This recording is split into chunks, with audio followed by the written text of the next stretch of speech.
Watching the 2025 SCAC Softball Media Days. Today, we're taking a look at the University of St. Thomas softball program.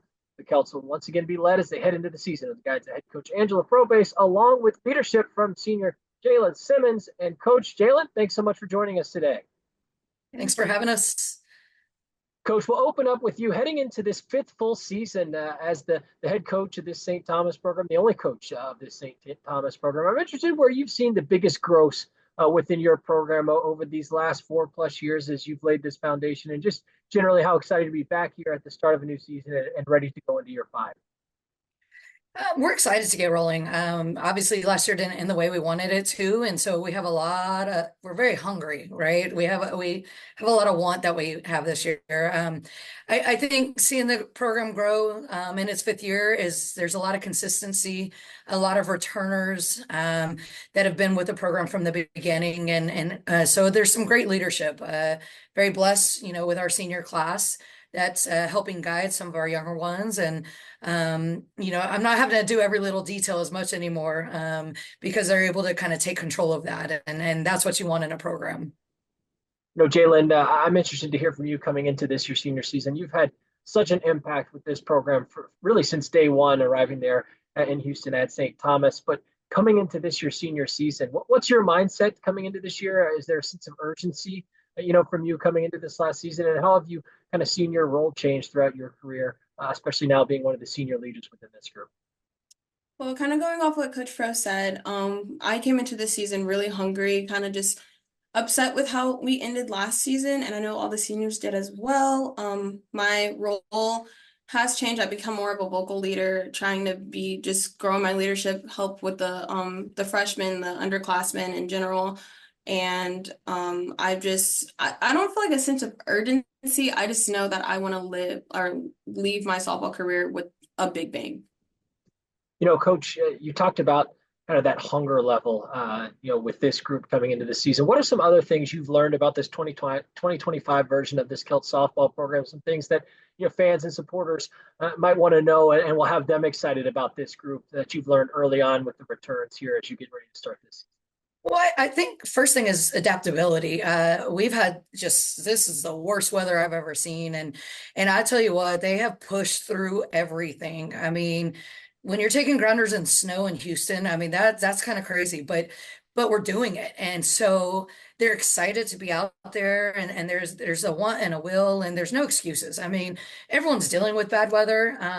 So it's just how you handle it. And so, it's not the normal practice right now that you would normally see, but they're pushing through it, and they're super exciting. And truth is, they're competitive. I know, we had a competition on campus the other day, and even though we told them it was over, they weren't going to stop until they won. And so I like that. That's what you want to see. And I love that. And I love that hunger and that fight. And, I can't wait to see them on the field and bring all those intangibles out with them when we start playing those games.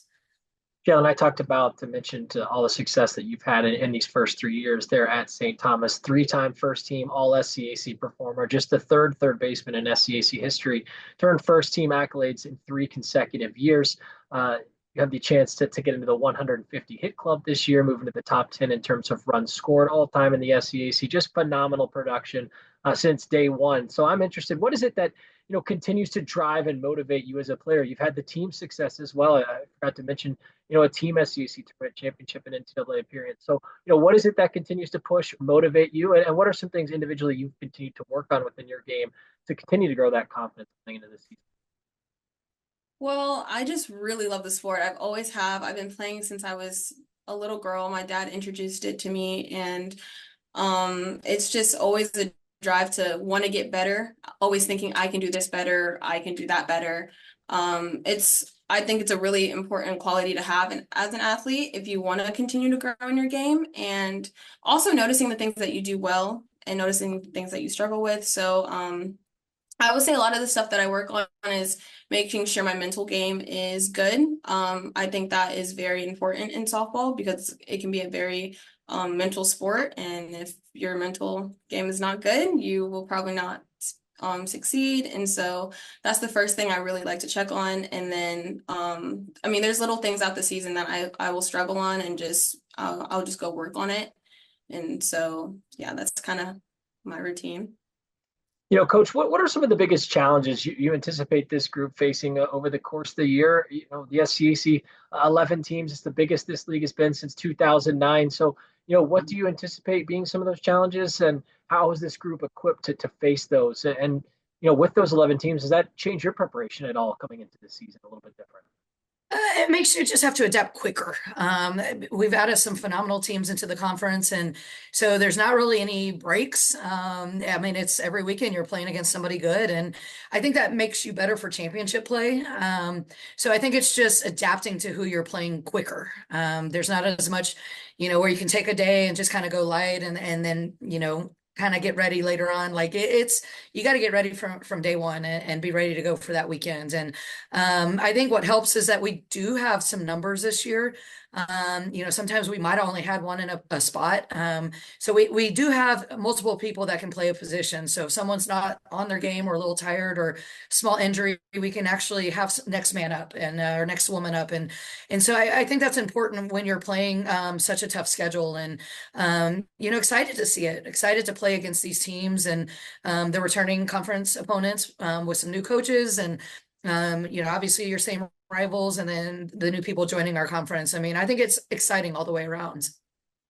Jaelyn, finally, as we wrap up with you, talked about kind of the bitter taste that the way last season ended, left in your mouth and within this team's environment. So, coming into this season, as you've had conversations with some of the other leaders within that clubhouse, in that locker room about some of the goals and expectations coming into this year, what have those conversations looked like? And ultimately, what do you see as being key for this group to go out and accomplishing those as you head into the season? Well, our goal and what I can see us doing is making it to the NCAA tournament. And I know this group of girls are really, really good. We are really good. We are close as well. We work together good, and we're only just going to get closer. And so we know as a team that we can accomplish our goals and that we can go far if we just work hard. And I mean, we're continually working hard. We are practicing in the snow, we're practicing in this cold weather, and we know that our goal is to make it to the end, make it to the NCAA tournament, continue as far as we can go. And especially since it's my senior year, like I said, I want to leave in such a good note, and all the seniors do, really. So. And finally, Coach, as we wrap up with you, you talk about the hunger. You hear, the urgency in Jaelyn's response and the bar being set high because of the hard work that her and her senior class and the rest of this program have put in over the years. So, what has been your message, you and your staff, kind of the message to this group as you prepare them to get this season underway? How are you kind of trying to frame sort of the start of this season in order to help them accomplish those goals that they have set for themselves?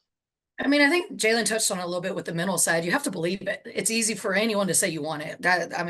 Everyone wants it, right? But what are you going to do to achieve it? And so it's changing the mindset. I know my assistant coach said it the other day.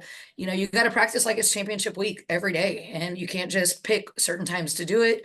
You got to do it on the daily. And you're going to have moments where it doesn't go the way you want it, but how do you bounce from that? Our sport's a game of failure, so.